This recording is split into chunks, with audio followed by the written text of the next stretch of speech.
The greatest ideas have come from sitting on the toilet. Every day, some company, individual, or group is known for giving the public a load of bullshit. Come here to get your daily dose of shit by Alan Cousin. It's time you hear the shit everyone wants to know.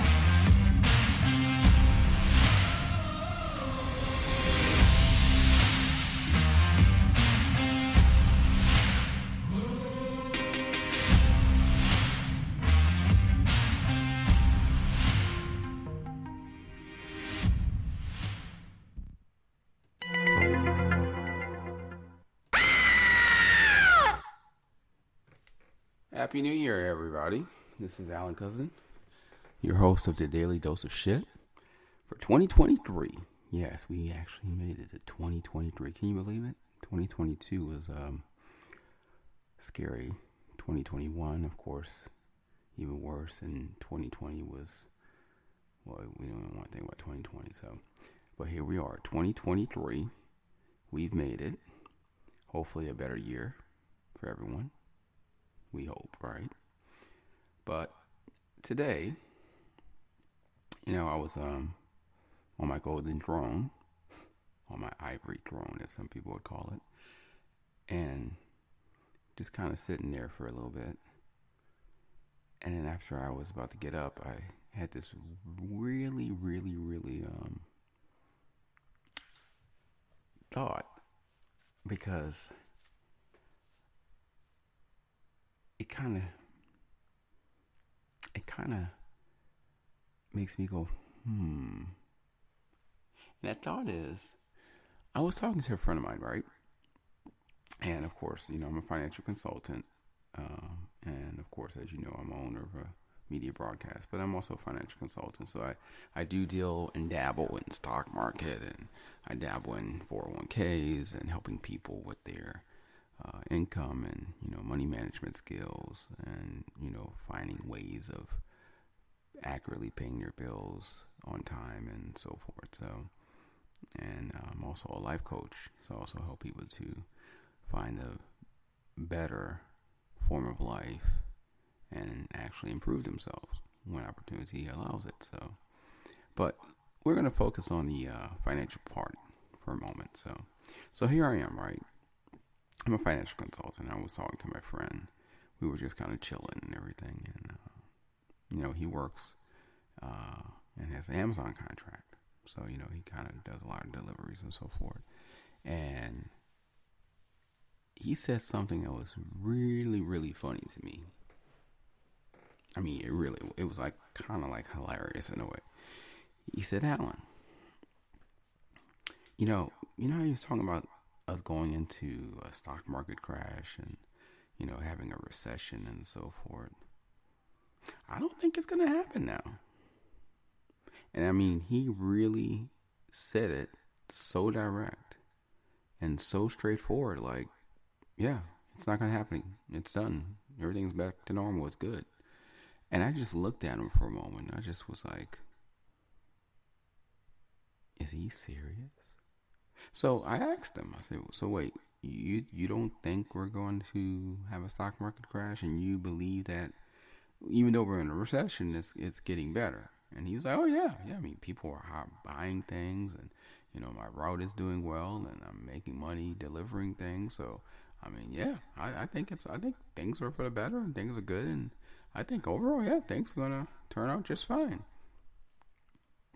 Well, ladies and gentlemen, I'm sorry. Though he is a good friend of mine, I have to say he doesn't know what the hell he's talking about. And the reason I say this is because, being that I'm with the media, I get to get some insights on things. Now, of course, some things are allowed to be in place in an informative status so that we can notify the public of what's going on. And some things are not allowed to be placed in an informative status because some things the government and others feel may not be something of worth that the public needs to know because they may not interpret it correctly, as they say. So, even though I am not allowed to say everything, there are some things I am allowed to say. Now, the thing is, and let's just look at it like this: the recession. We are definitely in a recession. Now, for those of you who may feel like we are not in a recession, that's simply because you either was given a silver spoon in your mouth, so you don't know what a recession is to begin with, or you simply are living well enough to that because you don't see it, it doesn't exist. But I, for one, will say that even though I live in a very nice, comfortable community and have a very nice, comfortable life, and I don't see the recession per se, I do know it exists. The reason I say this is because I'm keeping calculations of certain things to kind of see, you know, where we're heading and where we're going and how we're doing per se. Now, granted, the word recession, to recede, to economically have a financial recession, that means a shortage of funds to the point where spending is not operable or appropriate to keep the economy going in a positive direction. So basically, short in layman's terms, basically means if we don't spend money, then companies can't make money. Therefore, companies can't spend money in taxes and so forth. And of course, we can't spend money in taxes and so forth because we don't have enough money to be spending to be taxed on. So therefore, the economy recedes financially. Now, my thing is this: if we're not heading towards a major financial recession, then there's some questions that I have that I really need some answers to. Because 2008, I was here for 2008. And, some of you may have only been 8 years old, 12 years old back then because, now you're in college or whatever. And then there's those of you who were actually old enough to understand 2008, or at least say that you were in 2008 when the stock market crashed in 2008. And let me tell you, that was a very interesting situation because when it happened, it took about 2 or 3 weeks to really, really feel the damage it caused, because it crashed and it caught everyone off guard, as of course it would, right? Because, crashes are not something we expect. But when it happened, it really took a toll on everyone because the housing market collapsed and needed to be saved, but the banking market collapsed along with it. And when you have a bank asking for help, that's not just the bank asking for help. That's the bank and people and businesses asking for help. Because remember, businesses get loans from banks. We get loans from banks. Credit cards are actually accounts that are owned by banks. So in theory, that crash was such a harsh situation because it affected banks. Now, granted, the question now is, are we in a recession? Well, the answer is yes, we are. I mean, eggs have gone up in a year 38% in price. Now, I'm not sure about you, but 38% in cost for the same weight, height, and the number of eggs, nothing changed, just the price changed. That affects me. And then buying gas. Now, of course, yes, gas has been lowered. So it's helping, but it hasn't gone back to its normalcy, because its normalcy in 2020 was still quite lower than what it is today. Has it lowered? Yes. Has it gone back to what it was? No. So it's still affecting because you're paying more for gas. And of course, depending on where you live, depends on how many miles you travel a day, it can become quite costly, especially if you don't have good gas mileage. Now, I fortunately have a Honda. I believe in Honda, and Honda give good gas mileage. So I will continue to believe in Honda until I feel the need to not do so. Just like Toyota and sometimes Nissan, these are cars with good gas mileage. Of course, if you get yourself a GM or a Range Rover, or get yourself a BMW, yeah, you got a nice car, but you don't have very good gas mileage. So, these are things that you need to think about when such things as a recession occurs. Now, the thing I'm looking at is this. We have jobs, because people, that's one thing I'm always hearing. Oh, man, there's so many jobs out there. There's no way we're in a recession because there's so many jobs. People are hiring all over. And that's true. People are hiring. But the question you need to ask yourself is, how much are they paying when they hire you? I mean, are they paying you $40,000 to $50,000 a year? Or are they paying you $30,000 or $24,000 a year? Because, yeah, you're getting hired, but if you're only making $24,000 to $30,000 a year, and you're living in a city where you have to pay maybe $1,200 a month just to live in an apartment, and food costs are going to average about $300 a month. Your gas costs are going to average about $300. Your insurance for car insurance is going to average about $250 a month. That $25,000 to $30,000. Remember, this is pre-tax, by the way. So after taxes, you're making actually $20,000 to $25,000. Well, that's going to go away very quickly when you start adding up all the necessary things you need just to live. I'm not talking about luxury, just livable items. So, yes, we're in a recession, and we're in a recession because A, inflation continues to go up. Interest rates are hiking up. The amount of money being spent is actually more, but here's the catch. It's not real money being spent. And that's the problem that's affecting everyone right now, is because people are seeing people out there having fun, spending money, shopping, going on trips, doing the normal things that people do. But they're not thinking about, are they spending cash or are they spending borrowed money? Because, yeah, the cruise line is cheap right now. So you want to take a cruise. You might want to go on an airline and go fly somewhere for the holidays or just get away.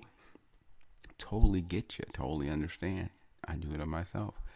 But the airline prices have gone up. There are less planes flying because of pilots. Basically, either because they're outraged with the amount of money they're making, they feel like they deserve more. And for once, the airlines are actually saying, sorry, can't afford to pay you more. Either you stay or you can leave. And some of these pilots have left.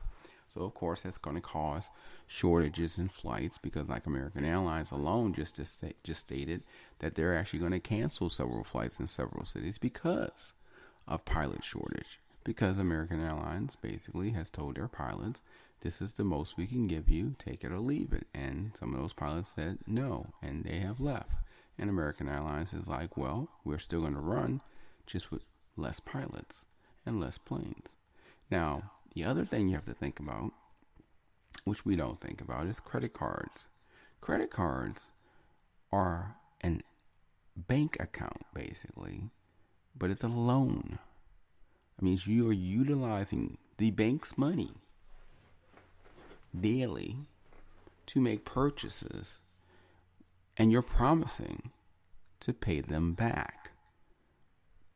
And depending on your payment history and how much money you make and how much money you owe, determines what interest they add on and accrue to the amount of money that you're already borrowing from them. So let's say you do very well with spending your money and managing it, and you probably have an interest rate of 8%. That's pretty good. That's actually very good. That means you're only paying 8 cents on every dollar you're borrowing.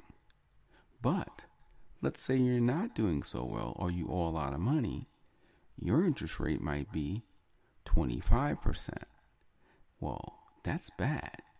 because that's actually 1/4 of what you're spending that you have to pay in interest. For every dollar you spend, you're going to pay a quarter extra in interest added to every single dollar. That can get quite costly, don't you think? I would agree. I would think so. So, being that we understand this, the question you have to ask yourself is how many people in America, the United States of America, USA, have good credit? And how many people have mediocre credit? And how many people have bad credit? Good question. Well, I took the time to go look it up. It appears that 20% of Americans have excellent credit. It appears that 30% of Americans have mediocre credit, so that's 50%. And then it appears that 50% of America has bad credit. So that lets you know that the bad credit people probably pay about an interest rate of 25 to 40% on every dollar they spend. The people that have good credit, basically the 30% I said, they pay about maybe 18 to 21% on their credit cards per dollar they spend. And then the people that have good credit normally would spend about 8% to 10% on their credit cards. Well, those things have changed because of this thing called inflation and recession. So because of that, even though you may have excellent credit, and when I say excellent credit, I mean, a credit score of 800 to 850, you're still paying an average of 12 to 13% interest rate right now. Now think about it. Before the recession, or this recession that's not occurring, so to speak, as some people don't believe we're in one, you were paying 8 cents on every dollar because you had excellent credit. Now, even though you still have excellent credit, you're paying 13 cents on every dollar. That's a 5 cents hike. And you still have great credit. So why would they increase your interest if your credit's so good? Well, it's because when you have inflation, whether you're rich, poor, or middle class, everyone gets affected because it's a recession. It's inflation. It affects all interest rates, no matter who you are. And that is when everyone needs to pay attention, because if everyone's being affected, rich, middle class, and poor, then that says something's bad coming along the way. Because normally it's the poor being affected, and sometimes, in most cases, the middle class even more affected, and normally the rich are hardly ever affected. This is a situation where everyone is being affected. Now, the thing I want you to focus on also is our gas prices are averaging about $2.79 to $3.09 a gallon. But that's not the gas prices I'm paying attention to. And yes, you would think that would be the gas prices I'm paying attention to, but there's not the gas prices I'm paying attention to. The gas prices I'm paying attention to is the diesel gas prices, which are currently going for $4.80 to $5 a gallon. Now, you might ask yourself, Alan, why would you worry about the diesel gas because you don't drive a truck or anything that you need diesel gas for? Why would you not worry about just the premium unleaded or plus or regular unleaded gas because you drive a car that basically needs that gas? And you're right. I should worry about that because clearly I'm buying that gas for my vehicle. No, I'm worrying about the diesel gas because guess who uses diesel gas? Semi-trucks use diesel gas. Normally, delivery trucks use diesel gas. These are companies, basically, that use diesel gas. So if they are using diesel gas and these companies are doing deliveries, such as your products you order on Amazon or Walmart Plus, or basically the food that you expect to get to the grocery store every week, these are the people making those deliveries. But their gas prices are far higher than our gas prices. Now, I'm not sure about you, but if I'm a truck or a semi-trucker, driver, and I'm driving a truck to deliver your milk to your grocery store, or delivering your produce to your grocery store, and you're increasing the prices of my gas, and I'm not getting paid more for delivering those products, that's going to make me quite angry. And I'm going to start to think, maybe, just maybe, I may take a little longer to get there, or I may not take that deal at all because it's not actually a good deal for me anymore. We don't want people like that. We don't want people to ever think it's not a good deal for them to deliver our groceries and our milk and our produce to our grocery stores every week, because guess what?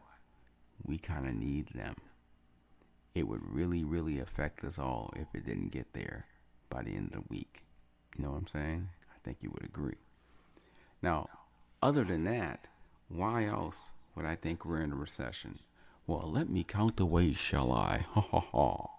Yes, I shall do that. Let's count the ways. Let's say, what about Bed Bath & Beyond? Bed Bath & Beyond, you say? What do you have to say about them? Oh, you haven't heard?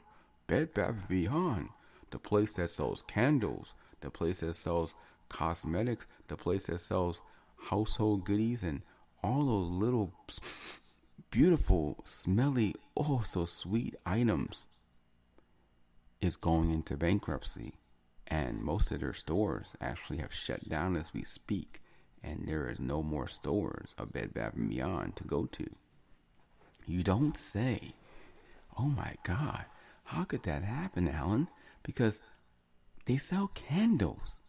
They sell perfumes, lotions, all the nice things that makes the house just feel oh so fuzzy and warm, and things that mostly women like to purchase.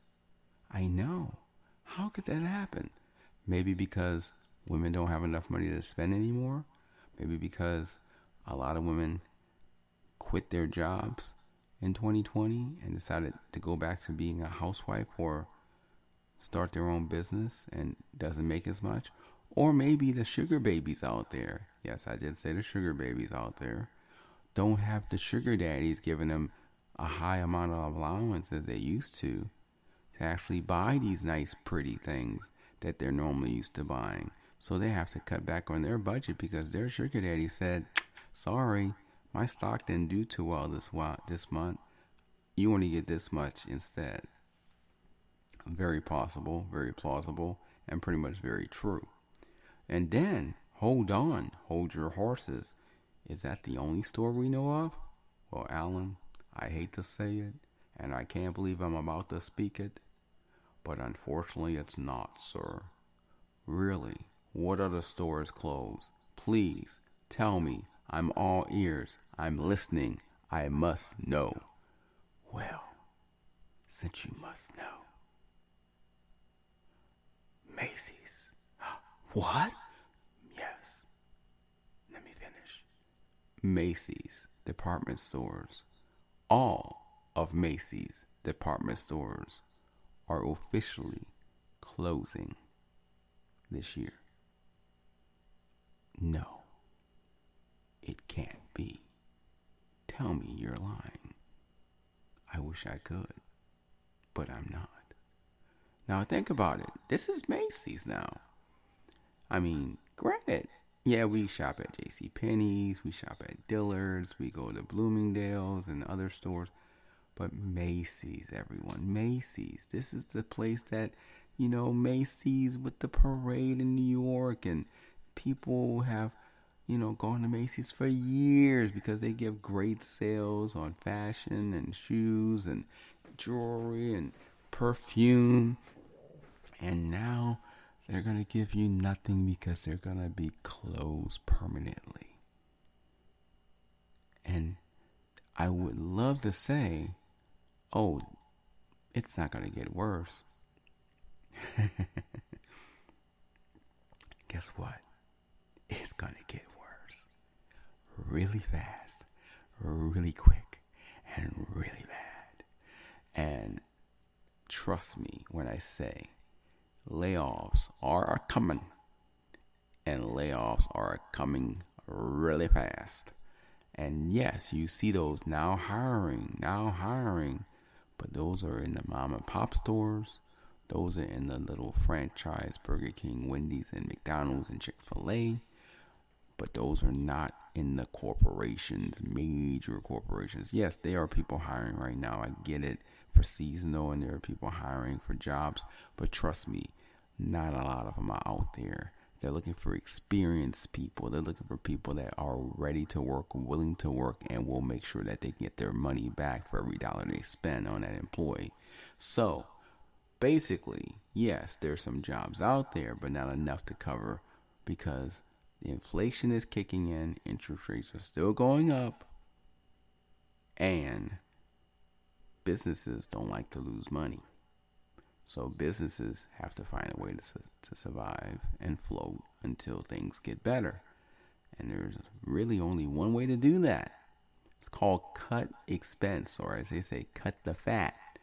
Well, guess what? Some of the fat's going to have to be employees. So, granted, should you be expecting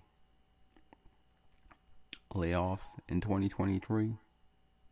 Well, I would have to say, if I had to put my money down, I'm going to basically place my bet on the answer would be yes. Expect many layoffs in 2023. And don't talk about what else happens normally in January. Do tell, Alan. We're curious. Oh, really? Let me explain.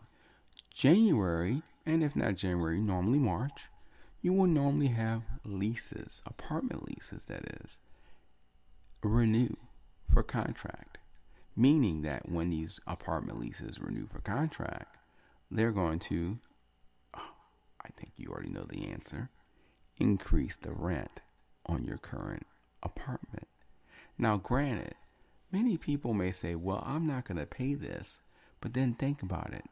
You have to get out and move to a new location, find a new apartment or somewhere to live within 30 days because now you're paying month to month instead, which is still going to be higher than your normal rent anyway. So odds are, unless you just got a chunk of change saved up, you're not going to be moving and you're going to have to pay that extra rent that's now has increased. And yes, you may have it for a year or maybe get that 13 months if you're lucky. But still, you just have to pay now extra towards your same place where you were living before. Nothing's changed, just the cost because your lease expired. Now, everybody's saying, but hey, income tax is coming, or tax credits if I have kids. And yes, you're so right. It is coming. And most likely you'll get some money from income tax. And most likely because you have kids, you'll get tax credits. And yeah, you'll receive this money. But the question is, will the money be able to stay in your bank account? Because in most cases, I'm sure most of you right now who are waiting for that income tax check or those tax credits probably have bills that are probably a little overdue, or probably doesn't have much money in the bank as per se you normally did before, and therefore you're now trying to just survive until you get that big old fat check. And let's hope that you're strong enough to look at that check and not say, ooh, let me go buy some big old item I don't really need just because I can, because the money in my hand says I can. Let's hope you're smart and you actually put it in the bank and save it and utilize it so that you can survive and maybe catch up on your bills. Let's hope. But I'm pretty doubtful that most of us will do that. No, I'm very doubtful that most of us will do that. So, being that those things have been said, are we in a recession? Yes, we're in a recession. Is the recession about to be over? No, the recession haven't really even started to begin yet. We felt, I would say, a good 20%, 30% of what the recession is going to feel like. We got another 60 to 70% to go. And trust me, just like the winter can make you feel a little hardening and sometimes a little aggravated, the recession is going to make winter feel like it's comfortable. So I would really, really think hard about the money you have in your bank. I would really, really think hard about the job you have and ask the question, am I really a great employee at this job? Is the position I'm in very stable? And is there any main reason at all that my boss can look at me or my boss's bosses can look at me and consider my job to be no longer quote unquote needed or necessary and lay me off with a pink slip and say bye-bye? Because you need to ask those questions. Because guess what? You might be one of those people that's going to be in the next quote-unquote layoff processing. Because Macy's and Bed Bath & Beyond is just the beginning, my friends. Trust me, there's many, many more to come. And one thing I want you to think about, I really want you to think about before I leave, because I probably have a part 2 on this tomorrow, but I just wanted to kind of give a little, brief on my thoughts on recession and why I feel like it's nowhere near where it's going to be. We all worry about this thing called the government deficit. Yes, the government deficit, you say. Yes, the government deficit, I say. Yes, because that's the amount of money that the government has spent on has spent with our permission, as our proxy in spending money towards the benefit of us. And this is the money that they owe from the money they've spent. Now, currently, the national deficit, which is the government deficit, is about 31,477,187,215 as of today. And that's quite a lot, especially because, they just passed a $1 trillion budget with so many things involved in there. I mean, it's just too much to explain right now. Maybe I'll get into it tomorrow. But that itself just really caused a catastrophic increase in the government budget. And trust me, the government may spend money, but in the long run, they're not going to pay it back. Who's going to pay it back? You're going to pay it back. I'm going to pay it back. We're going to pay it back. Because they're going to get that money back through this thing called taxes.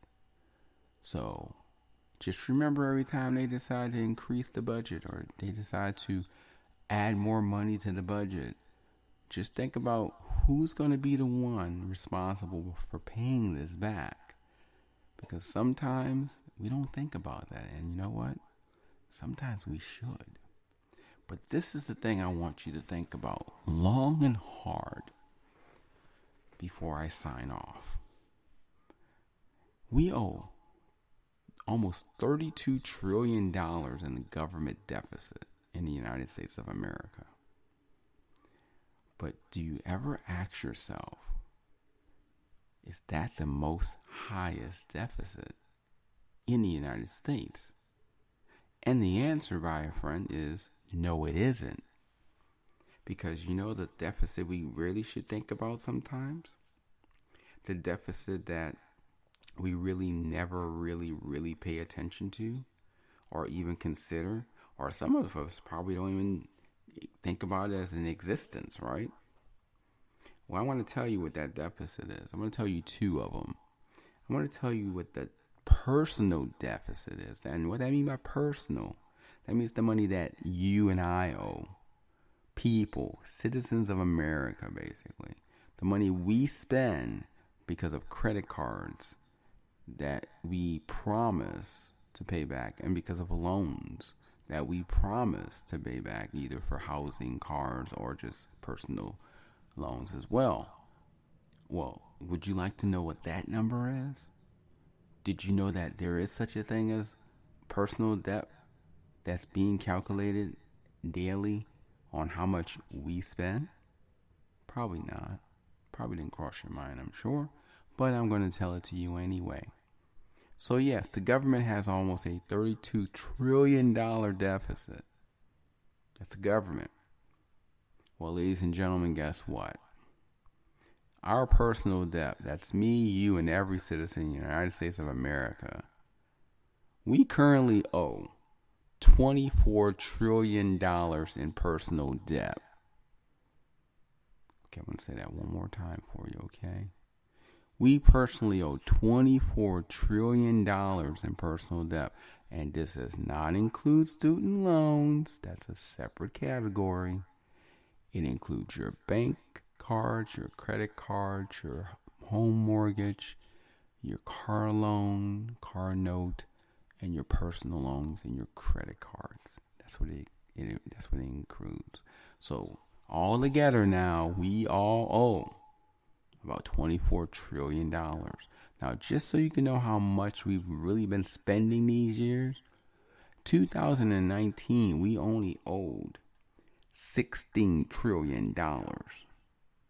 So in 3 years, we spent about $6 trillion. Just think about that. In 3 years, we spent $6 trillion. On what? Well, that's for you to ask yourself. But that's how much we, United States citizens in America, spent through credit cards, loans, personal loans, home mortgage, car loans, and so forth and so on. But that's not the kicker. That's not what makes me go, will this recession be bad? Because, yes, we spend money.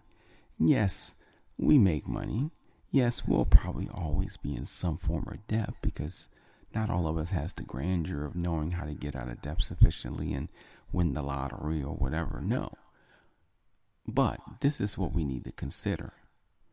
That's how much we owe as U.S. citizens of the United States of America. Now I'm going to tell you the big kicker, the finale kicker before I sign off of my nice show today. I'm going to tell you how much is the total debt for businesses and consumers together. Are you ready for this? Because remember, the government deficit was $32 trillion basically, right? 31.5 trillion if you want to say it, but almost 32 trillion. Our deficit, that means consumer debt, and this is not including student loans, was $24 trillion. Now, my friends, the total debt for U.S. citizens and businesses of America is $93.6 trillion. I'm going to say it one more time. The total debt for businesses and consumers is $93.6 trillion. So if you think about it, you can add our total consumer debt along with the government debt, and it still is nowhere near the total U.S. debt for businesses and consumers together. That's kind of scary when you think about it. And now you have to think about, so if the debt is such a large amount for businesses, but yet they've been showing all these profitability quarters since 2010, or really 2012, I should say, because we rebounded back from the 2008 crash in around 2012.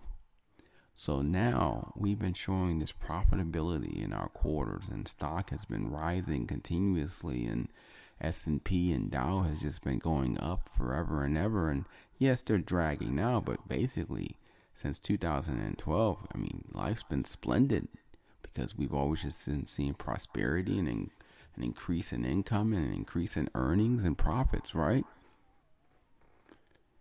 But yet, what if sometimes those profits wasn't real? What if those profits sometimes were just numbers? And we just been blowing this big old balloon up full of hot air that really doesn't exist. And you know what happens to a balloon if you keep blowing it up with hot air, right? Sooner or later, it can't expand anymore. And it pops, letting all the hot air out. And I think sooner or later, our stock market is going to just pops. And imagine it to help you understand. Many people buy stock and expect to get profit, but not all people can sell stock to get out at the same time. Therefore, you always have a certain amount of people that lose because they don't get to sell their stock in time to get out. So imagine when the stock market crashes, and just like a big old balloon, it goes pop and lets all the air out.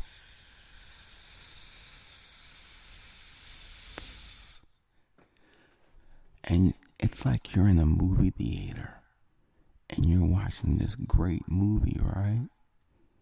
And it's just so wonderful.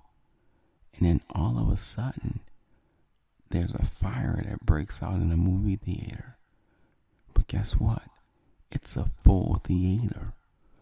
About 300 people in one movie theater auditorium, and only 4 emergency exit doors to get out. And this fire's ablazing. I don't think all 300 of those people are going to be able to make it properly, and all 300 of those people are going to exit out. Do you? That's what causes a stock market crash. Because when it all starts falling, everybody's going to be trying to put their money and buy and sell their stocks to get their money back. But guess what? Only a few will get out, and majority won't. And those majority that don't get out is going to lose majority, if not all their money and all their savings, and have to start all over, and have to wonder how they're going to pay their mortgage, their gas bill, electric bill, car note, car insurance, or just food and groceries. Because sometimes they put a lot of their money in the stock thinking, I'm going to have plenty of time to get it out. Or they put a lot of their money in cryptocurrency and just keep it there instead of selling and buying weekly or daily. And that, my friend, is why I will let you know. I will say in my own personal opinion, as I was sitting on the toilet thinking about all of this, that we are only 30% into the recession, and we still got 70% to go. And I feel you're going to start seeing between January 16th and February 31st a large amount of layoffs from various companies. And then around March, you're going to get your income tax, and the decision is going to be, do I spend it or do I save it? Very hard decision when you're seeing advertisements. Very hard decision when you're seeing commercials. Very hard decisions when you're having people ask you to buy them things, or when you feel like you deserve something and you just want to buy it because the money's right there in your pocket. Very hard decisions, ladies and gentlemen. But decisions that you need to really, really think about this year. More than any other year you've thought about it. Think about it especially more this year. Do I really need to buy that? Do I really need that item? Or do I just put that money aside? Because guess what? There's a storm a-coming. And like Grandpa used to say, always keep your money for a rainy day. And let me tell you, ladies and gentlemen, this rain is gonna be a hurricane, tornado, and thunderstorms all in one. That's gonna make Katrina feel like it was a little puppy. And I wish I was lying to just make it seem like it's funny, but I am serious. It's going to be that bad. I was speaking to a good friend of mine. Can't mention his name, unfortunately, because he's a little high up in the league, as they say. And he said, Alan, you're a smart kid. So I let you know how old he is, because he's still calling me kid. But you know, it's going to be interesting, this stock market crash this year. Because you know, they all thought 1929 was the worst. And it can never get worse than 1929. And then 2023 comes around the corner. And God, Alan, dare I say it, it's going to be worse than 1929. And I just looked at him and started laughing, thinking he was going to laugh with me, right? Guess what? He didn't laugh. He just looked at me and with a straight face said, it's going to be worse than 1929, Alan. So anyway, are we in a recession? Yes. Is it going to get worse? Yes. Are you probably ready for it right now? No. Will you be fully ready for it? Or me? No. But should you try to start getting ready for it and prepare? Yes. Yes. Yes.